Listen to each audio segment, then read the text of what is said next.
His life spans, of course, so many decades and such a transformation, both in the world of fashion, but also in his own outlook and his own experiences. Giorgio Armani has died at the age of 91, but he was born in the 1930s to a fairly modest family in a town in northern Italy. He went on, this was before the Second World War, and it's often been said that his experience in those times led him to prefer a sort of simple, more modest look, but certainly his style has been known as one really highlighted by sheer luxury, one of the most famous brands associated with red carpet looks and high value fashion in the world. We've had this statement through from the company, of course, the fashion house to which he gave his name, to which he dedicated so many decades of his life, and which really transformed the fashion world. This statement from the house saying, "With infinite sorrow, the Armani Group announces the passing of its creator, founder and tireless driving force, Giorgio Armani.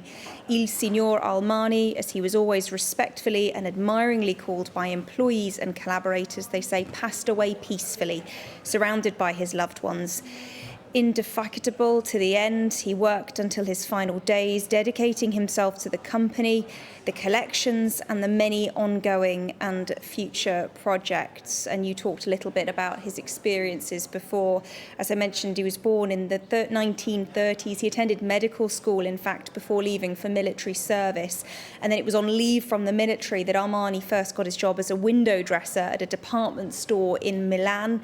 He worked up to a buyer position, and that was his first foray in fashion before going on to work as a designer and then eventually starting the brand itself in the mid-1970s. And what a brand that has transformed really our understanding of fashion, particularly just designing so many red carpet looks over the years. He's dressed, any big celebrity that you can think of, almost the likes of Julia Roberts, George Clooney, Cate Blanchett and Lady Gaga. Some incredible looks and designs over the years, but also a bit of an innovator, a modernizer in his own way as well at times. In the mid-2000s, Armani actually banned the use of size 0 women on catwalks, and he urged the fashion industry to do the same, really becoming one of the first designers of his ilk to speak out about the use of stick-thin models, as he was so concerned with eating disorders amongst these women.